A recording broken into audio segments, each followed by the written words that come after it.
আকীদা আছিল যে মাইয়ি ফুয়া মানি বন্দা আল্লাহ সম্পর্ক গরিবের মাঝখানে যে জিনিস সদ্দে ইস্কান্দরের মতো কঠোর বাঁধা বনে, এই কঠোর বাঁধার জিনিস হইতে মাইয়ি ফুয়া এলে নিকৃষ্ট মন্তব্য।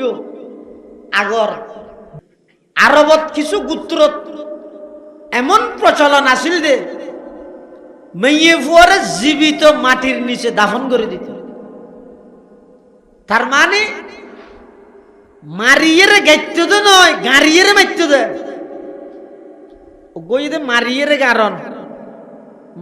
কারণ মানে অর্থাৎ হয় মারিয়ের কারণ মানে আগে মারি গিয়ে পরে গেরি গিয়ে আর গইদে গাড়িয়ে মারণ ইবা মানে জিয়াটা গাড়ি বিলে দে। এই জাত, এই নারী জাতি এমন অবহেলিত জাতি আছিল রে, কিসে না কোরআন শরীফে কইদ আল্লাহ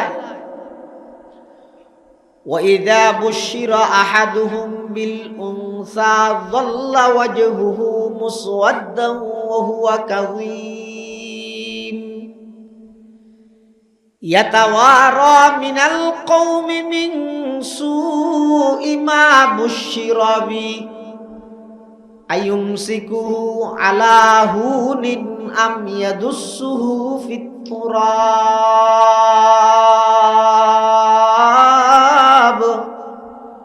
আলা সাআ মা ইয়াহকুমুন। এই আরবর বিভিন্ন গোত্রত এই রেওয়াজ প্রচলন আছিল যে কন্যা সন্তান হইলে জীবিত মাটির নিচে দাফন করে দিত। নাউযুবিল্লাহ।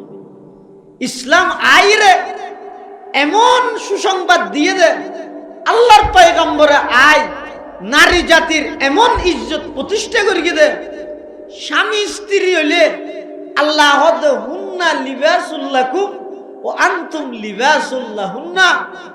যদি মা হয় রাসূল হদ আল জান্নাতু তাহতা আকদামিল উম্মাহাত, যদি স্ত্রী হয় রাসূল হদ খায়রুকুম খায়রুকুম লি আহলিহি।